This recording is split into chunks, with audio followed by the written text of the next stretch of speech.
परंतु आमची सगळी टीम जी आहे, जिल्हा परिषद आहे, त्यानंतर पोलीस विभाग आहे, महापालिका आहे आणि सर्व सन्माननीय लोकप्रतिनिधी आहे, तर यांच्या सगळ्यांच्या सहकार्याने, मार्गदर्शनाने किंवा आपल्याकडे ज्या सिव्हिल सोसायटी आहेत ॲक्टिव्ह, यांचे पण वेळोवेळी काही सूचना प्राप्त होत असतात. तर त्या अनुषंगाने हळूहळू अनेक कार्यक्रम आपलं हाती घेण्याचा मानस आहे. परंतु तात्कालिक इमिडिएटली जे आहेत, तर आता एप्रिल महिना सुरू होतो आहे, तर गाळ आपल्याला जो काढायचा आहे, गाळमुक्त धरण, गाळयुक्त अभियान, तर आपला कृषीप्रधान जिल्हा असल्यामुळे जास्तीत जास्त आपण मोठ्या प्रमाणावर गाळ काढण्याची मोहीम चालू केलेली आहे.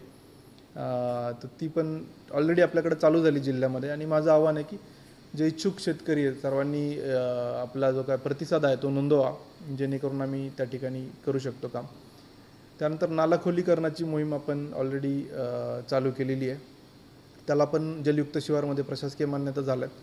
आणि त्याचसोबत हे जे बंड स्टॅबिलाइज व्हावेत म्हणून ग्रास लागवड किंवा बांबू लागवड, जवळजवळ 14-15 हजार बांबू लागवड आपण मोटरगा, हिब्बट आणि माऊली या 3 गावांमध्ये प्लॅन केलेला आहे. आणि भविष्यामध्ये पण वृक्षारोपणाचा कार्यक्रम महापालिका आणि इतर ज्या ॲक्टिव्ह संस्था आहेत त्यांच्या सहकार्याने घेण्याचा आमचा प्रयत्न राहील. त्याचबरोबर ट्रॅफिकचे जे काही इश्यूज आहेत, वाहतूक कोंडी आणि रस्ता सुरक्षेच्या दृष्टीने, तो एक आता इमिडिएट प्रायोरिटीचा मुद्दा आहे. कारण आपण बघतो की प्रत्येक रस्त्यावर खूप जास्त क्राऊड आहे, तर त्यामध्ये काही ठिकाणी नेव्हिगेशनमध्ये काही बदल करून किंवा काही ठिकाणी झेब्रा क्रॉसिंग असेल किंवा ऑलरेडी PWD या सायकल ट्रॅक रिमूव्हलचं काम करत आहे, तर तो पण हळूहळू त्याचा परिणाम दिसेल.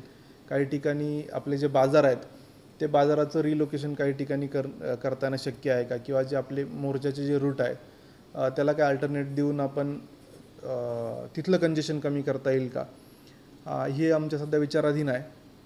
आणि त्याचसोबत ॲक्सिडेंटचं प्रमाण खूप आहे नांदेड जिल्ह्यामध्ये.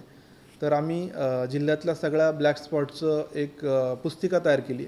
त्यामध्ये त्या स्पॉटचा फोटो, ते कुठल्या एजन्सीकडं काम आहे, तिथं सध्या अडचणी काय आहेत आणि सोल्युशन काय, त्याचं एक मोठं बुकलेट तयार केलेलं आहे.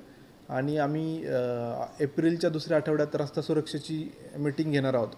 त्यामध्ये सर्व एजन्सीज, नॅशनल हायवे आहेत, ZP आहे, PWD आहे, यांना बोलून ऑलरेडी आम्ही त्यांना ते सगळं बुकलेट शेअर केलं आहे.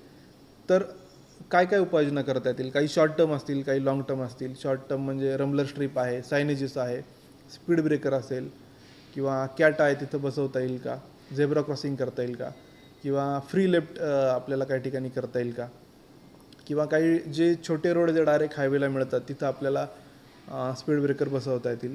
आणि काही ठिकाणी मोठ्या उपाययोजना असतील, जसं व्हेक्युलर अंडरपास आहे किंवा ओव्हरब्रिज आहे, किंवा काही ठिकाणी मोठं काम अपेक्षित असेल, त्या ठिकाणी माननीय लोकप्रतिनिधींच्या मार्गदर्शनाखाली शासनाकडे पाठपुरावा करून आपल्याला थोडेसे एक्स्ट्रा एफर्ट्स घ्यावे लागतील. तर साधारणतः इमिडिएट प्लॅनिंग ही आहे आणि बाकी वेळोवेळी आपल्याला मी सांगत राहील. नांदेडकरांना आव्हान आहे की आता एप्रिल मे महिन्यानंतर जून महिना चालू होईल, पाऊस वगैरे आपल्याकडे 15 जून नंतर येईल. त्यापूर्वी थोडंसं प्रत्येकाने, सगळ्या संस्था आहेत, वैयक्तिक नागरिक आहेत, त्यानंतर आपले NSS NCCचे सगळे कोऑर्डिनेटर आहेत, तर जिथं जिथं आपल्याला स्पेस आहे, ज्या ठिकाणी झाड लावणं शक्य आहे, तर झाड लावण्याचं नियोजन आपल्याला करायला लागेल 2 महिन्यामध्ये. आणि मग आपल्याला जेणेकरून जून जुलैमध्ये आपल्याला मोठं काम त्याच्यामध्ये करता येईल. कारण जी ॲरिडिटी आहे किंवा आपल्याकडं आपण जी डस्ट खूप जास्त आहे किंवा डिझर्टिफिकेशनचा प्रश्न सगळीकडेच आपल्याकडे जाणवतो आहे. आणि हीटवेव्ह आपण जर आकडेवारी बघितली, हीटवेव्हचा जो प्रकोप आहे तो हळूहळू खूप मोठ्या प्रमाणात वाढत चालला. आणि यावर्षी अपेक्षित हीट जी आहे ती ॲव्हरेजपेक्षा जास्त असणार आहे. आणि हीटवेव्ह ही सायलेंट किलर आहे.